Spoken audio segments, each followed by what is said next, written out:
Amém, queridos? Quero já chamar o pastor Edmilson. Amém? Louvado seja Deus. Cutuca o teu irmão e fala assim para ele: Jesus vai te pegar. Ih, o irmão nem entendeu, fala bem forte: irmão, Jesus vai te pegar, se você deixar. Abençoa a igreja, uma paz do Senhor, amém? Quem tem participado dessa campanha desde o começo, levanta a mão. Amém. Preste atenção no tema da mensagem. Quem é esse que até o vento e o mar lhe obedecem? Você trouxe algum elemento que representa algo na tua casa, uma chave, uma carteira de trabalho, uma peça de roupa de um ente querido? Se você trouxe, pode trazer aqui à frente, pode colocar aqui em cima, fazendo favor, pode trazer e colocar aqui em cima. Se você trouxe uma chave da tua casa, uma carteira de trabalho, uma peça de roupa de alguém que representa a tua família, alguém que necessita de uma vitória e você está buscando, traga aqui à frente, coloca no altar, pode trazer, que no final do culto nós estaremos orando. Você está participando de uma campanha. E a campanha onde a tua fé ela é provada. Amém? Pode colocar em cima. Amém. No final nós estaremos orando, ungindo.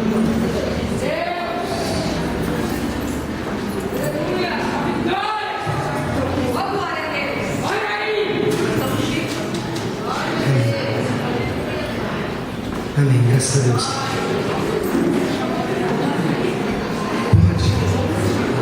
Pode colocar. Amém. Deus é lindo, aleluia, Deus. Amém. Olha aí, Jesus. Amém. Abençoa teu povo. Aleluia.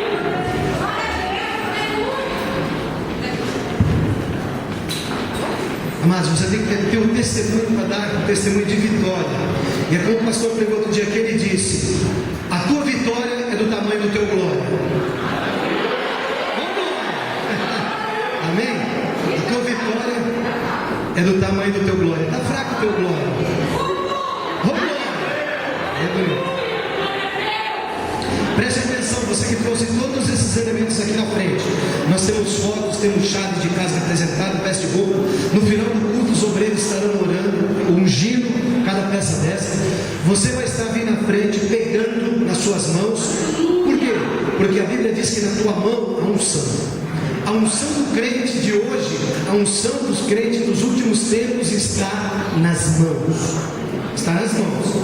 Se você olhar para o passado, a unção dos homens de alguns estavam no cajado, outros estavam no cabelo como Sansão, outros estavam na sombra de alguns discípulos, outros estavam sob os lenços de alguns discípulos, de alguns homens de Deus que caminharam pela face da terra. E a unção nos dias de hoje está nas mãos, está nas suas mãos. Onde você impor as tuas mãos, o Senhor diz que abençoa. Onde você pisa a planta dos teus pés, a Bíblia diz que o Senhor, Ele abre portas, caminhos diante de você.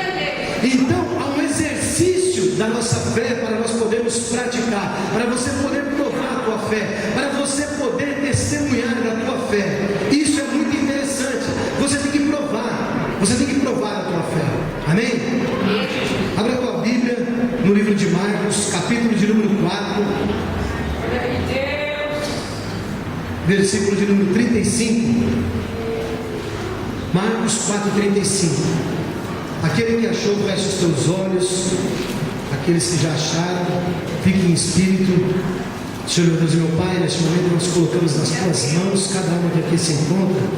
Pai querido, a tua palavra diz que onde estiver 2 ou 3 reunidos no teu nome, o Senhor se faz presente. Espírito Santo de Deus, eu bem sei que aqui quando chegamos tu já estava, mas tu és bem-vindo ainda mais nesse momento. Pai amado, reveste cada um agora da autoridade do teu Espírito, meu Pai. Senhor amado, reveste cada um que aqui se encontra da tua armadura celestial, espiritual, de Efésios 6, 10, 11 e 12. Pai amado, coloca agora o capacete sobre cada um, meu Pai, Senhor amado, protegendo a mente, meu Deus. Reveste agora da couraça do teu Santo Espírito, meu Pai, Senhor amado, para que possa apagar os dardos inflamados dos malignos. Pai amado, calça agora os pés dos teus filhos com a preparação do teu Evangelho. Coloca a espada afiada de 2 gumes, meu Pai, sobre a boca de cada um a sair desse local. Pai querido, ministra sobre o peito de cada um, colocando a couraça, meu Pai, o escudo no qual podemos apagar os dardos inflamados do maligno. Pai querido, nós colocamos diante do Senhor, diante do teu altar as nossas vidas, cada alma que aqui adentrou, representando a tua família, meu Pai, representando o ente querido. Pai querido, derrama agora uma unção especial, meu Pai. Acampa milícias, hordas de anjos celestiais da parte do Senhor, a envolver cada espaço desse local. Anjos, meu Pai, ministradores da parte do Senhor. Anjos de Hebreus 1:7, que a tua palavra diz, do qual dos teus anjos fez vento e dos teus ministros labaredas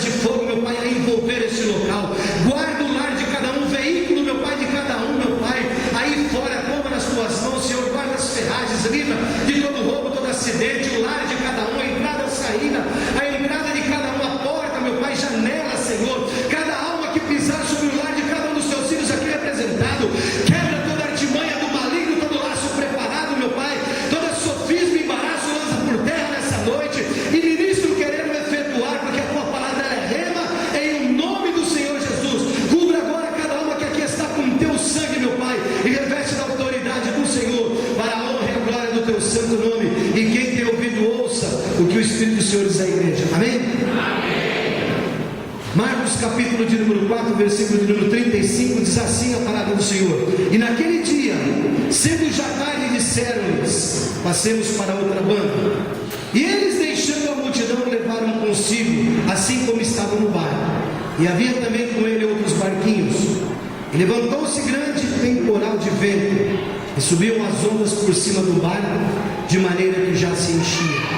E ele estava na popa, dormindo sobre uma almofada. Essa almofada aí tem um mistério, viu? E despertaram-no, dizendo-lhe: mestre, não se te dá que pereçamos? E ele, despertando, repreendeu o vento e disse ao mar: cala-te, aquieta-te. E o vento se aquietou, e houve grande bonança. E disse-lhes: por que sois tão tímidos? Ainda não tendes fé? E sentiram um grande temor, e diziam uns aos outros: mas quem é este, que até o vento e o mar lhes obedecem? Amém? Aleluia! O capítulo 4 de Marcos é o capítulo da lei da semeadura da parte de Deus. Se nós abrirmos aqui no capítulo 4 de Marcos, e você voltar a tua Bíblia um pouco atrás, você vai ver que no capítulo 4 ele começa com um mistério tremendo. É a parábola do semeador. No versículo 14 do capítulo 4, os discípulos vão até Jesus e perguntam sobre a parábola do semeador. E Jesus dá a explicação da parábola do semeador para os seus discípulos. Quando nós chegamos, mesmo no capítulo 4, no versículo 21, o Senhor Jesus ele traz a parábola da candeia para aqueles que estavam ouvindo. Quando chegamos no capítulo, versículo 26, ele fala a respeito da parábola da semente. E quando nós chegamos no versículo 35, ele fala a respeito que Jesus está acalmando a tempestade.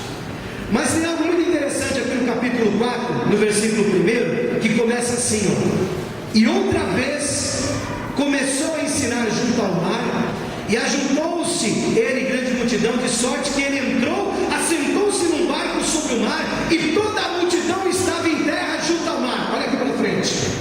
Capítulo 4 começa assim. Jesus ele vai começar a explicar a parábola do semeador. Mas diz que juntou tanta gente na beira do mar, que Jesus ele se retirou, ele entrou no barquinho, ele sentou nesse barco, e ele ficou assentado ensinando. Agora eu quero dar asas à minha imaginação e à minha mente. Eu fico imaginando Jesus. A multidão começou a se aglomerar ali junto ao mar da Galileia. E quando você vê na Bíblia mar da Galileia, mar de Genezaré, o mar de Cafarnaum, é todo o mesmo mar que está se referindo à Bíblia. Simplesmente ele é no formato de uma harpa, e ele tem esses nomes, no qual a casa de Pedro ficava próxima ali ao mar de Genezaré, ao mar da Galileia. E algo muito importante, Jesus ele se afasta no capítulo 4, mas que Jesus se afasta porque a multidão foi espremendo Jesus. Jesus se afasta, ele adentra num barco. A Bíblia diz que havia vários outros barquinhos, e durante aquele dia todo, porque quando nós chegamos no versículo 35 do capítulo 4, fala que o Jesus já havia passado o dia todo ensinando e falando por parábolas. Muitos não entendiam a parábola de Jesus no âmbito físico, mas no âmbito espiritual era muito menos. Mas algumas coisas na parte física eles entendiam, e eles ficavam a questionar e a se entender. Jesus, quando ele traz aquela parábola referindo a respeito, olha, mais fácil é um camelo passar por um fundo de uma agulha do que um rico entrar no reino do céu. Eles entendiam em partes. Jesus trazia algumas parábolas, trazia alguns ditos e falava para eles assim: olha, vocês são tolos, falava para os fariseus, vós coais o mosquito e engolis o camelo. E muitas das parábolas que Jesus trazia eles não entendiam, mas quando os discípulos se retiravam com Jesus, chamava Jesus à parte e falava: Senhor, ensina-nos a respeito dessa parábola, Senhor, nos ensina a respeito da palavra da semeadura. Então Jesus no capítulo 4 ele se afasta da multidão, a multidão vai espremendo e compelindo ali no mar da Galileia, ele vai se afastando, ele entra dentro de um barco, e a Bíblia diz que durante aquele dia todo, Jesus ele traz a palavra, mas ele vai trazendo por palavras, ele começa a falar a respeito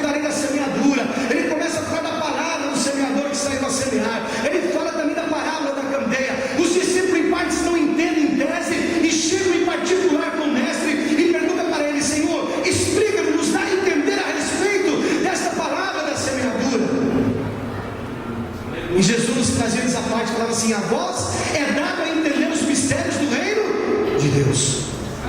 Há um mistério na palavra que o mundo aí fora não entende.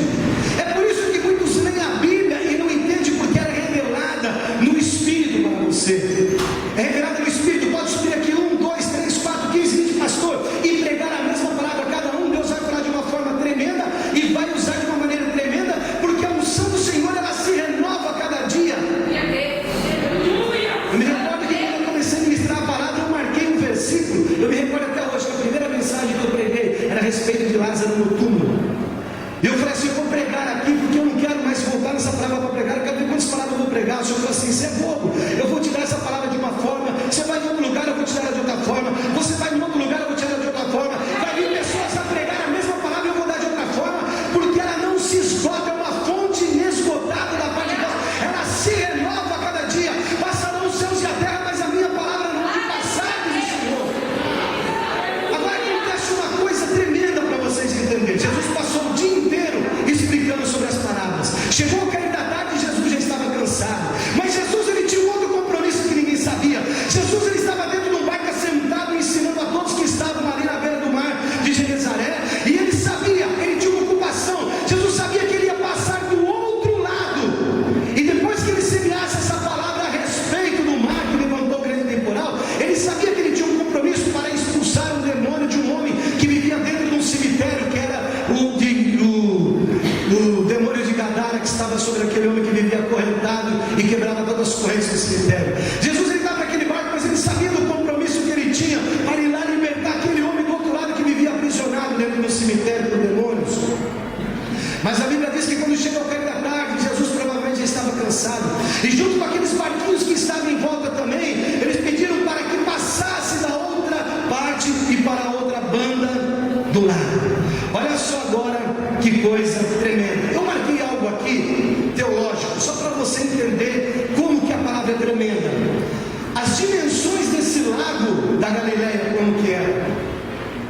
Olha só, os discípulos, eles conheciam bem o mar da Galileia. Eles eram pescadores por natureza.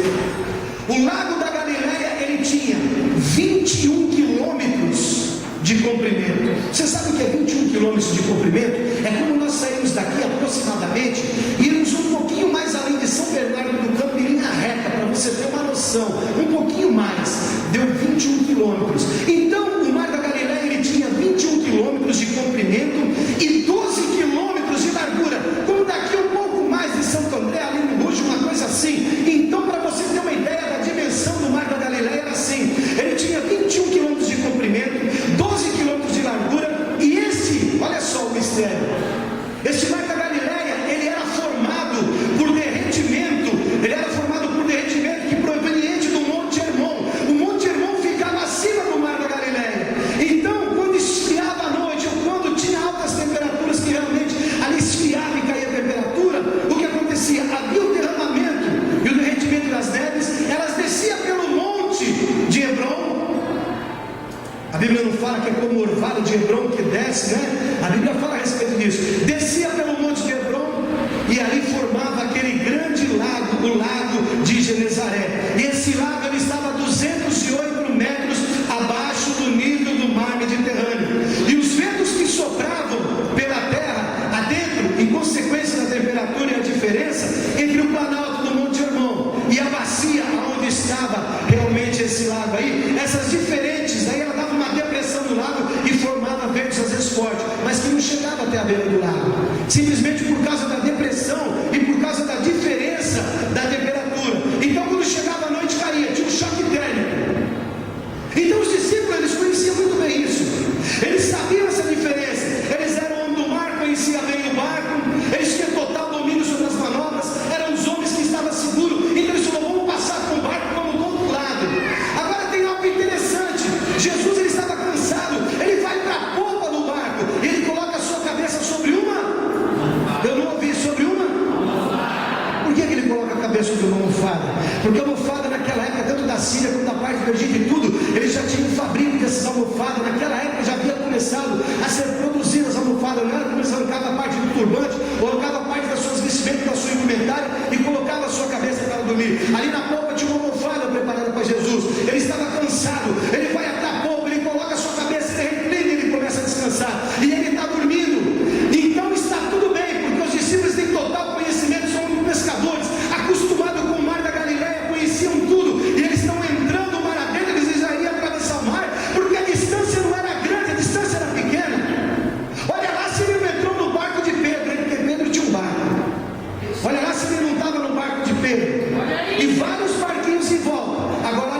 cena: Jesus deitado na popa, dormindo, descansando sobre um travesseiro, uma almofada, e o barco começa a ir. Tudo normal. Os discípulos conheciam o mar, conheciam a temperatura ambiente, sabia que o trajeto que eles iam passar era pequeno, não era um trajeto grande.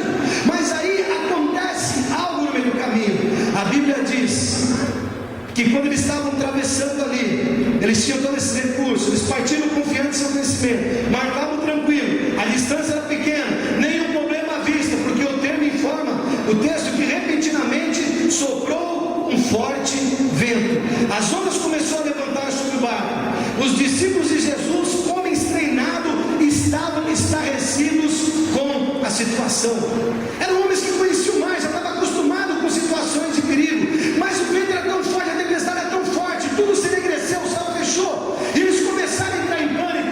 Agora eu quero dar asas na minha imaginação. Eu fico imaginando essa situação agora. Parece que eu vejo um discípulo olhando Jesus dormindo, porque eles chegaram até Jesus e cutucaram Jesus: falou: mestre, acorda, tu não pereces que nós estamos perecendo, tu não te incomoda que nós estamos morrendo.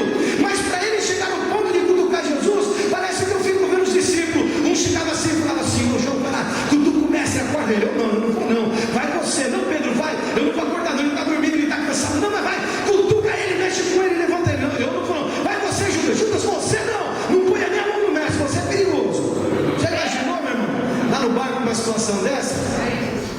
Está tudo tão forte, mas daqui a pouco não aguenta. Eu quero imaginar que foi Pedro. A Bíblia não fala qual foi dos discípulos, porque Pedro era sanguíneo, era temperamental, ele falava, parece que eu vejo Pedro, eu não sei qual que é, a Bíblia não fala, mas eu quero imaginar que seja Pedro, não importa qual deles foi, parece que eu vejo Pedro cutucando: deixa comigo aí, chegar e falou: Senhor, peraí, acorda aí, mestre, tu não te incomoda que nós estamos morrendo aqui? Ou pode ter sido João também, que era chamado do filho do trovão, que era um homem explosivo, de temperamento, de filho de trovão, ele passou a ser chamado de discípulo amado. Mas eu quero imaginar que foi Pedro. Eu quero dar asas na minha imaginação aqui. Chega em Jesus e fala: Senhor, estamos perecendo, vento forte, tudo, aquele vento da voz, aquela coisa levantando. Olha só que coisa tremenda agora, olha. E levantou-se, no capítulo 4, versículo 37, levantou-se grande temporal de vento, e subiam as ondas por cima do barco, versículo 37, de maneira que já se enchia. Meus irmãos, olha só que coisa tremenda. O vento era tão forte, temporal era tão forte, que levantou os ventos, que subiu as ondas por cima do barco. O barco já se enchia. Na nossa vida, muitas pessoas que passam por situações e circunstância semelhante igual essa que os discípulos estavam. Muitas pessoas às vezes olham para o recurso da nossa vida, da sua própria vida, e vai tocando o barco da vida.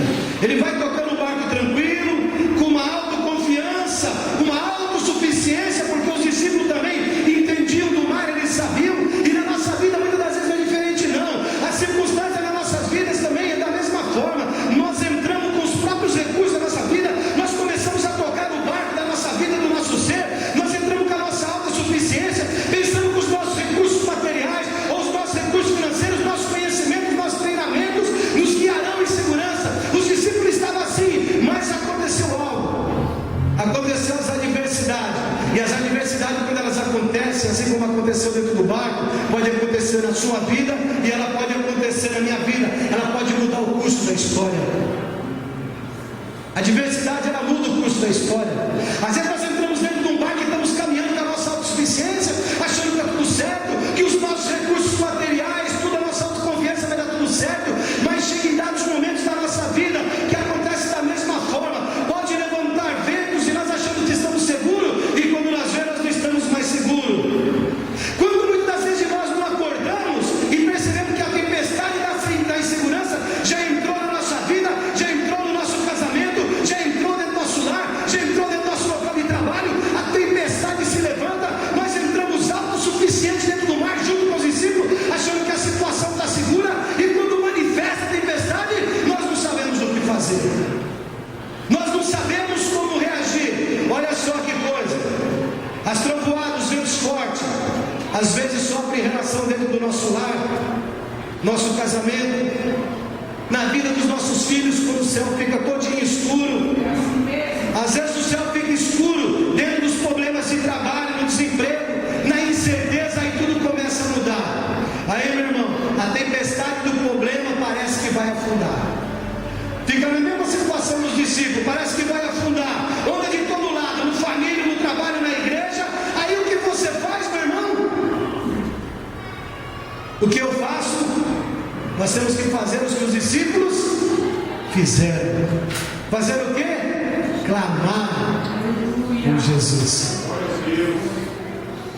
Quando toda essa diversidade levantar na sua vida, como as tempestades levantou na vida dos discípulos, vendo forte situação que parecia que estava emaranhado, não tem mais jeito, você e eu temos que fazer uma coisa, fazer a mesma coisa que os discípulos fizeram, é clamar por Jesus, porque quando você clama por Jesus, acontece alguma coisa, você chega desesperado, meu irmão, clamando. Sabe como Jesus estava?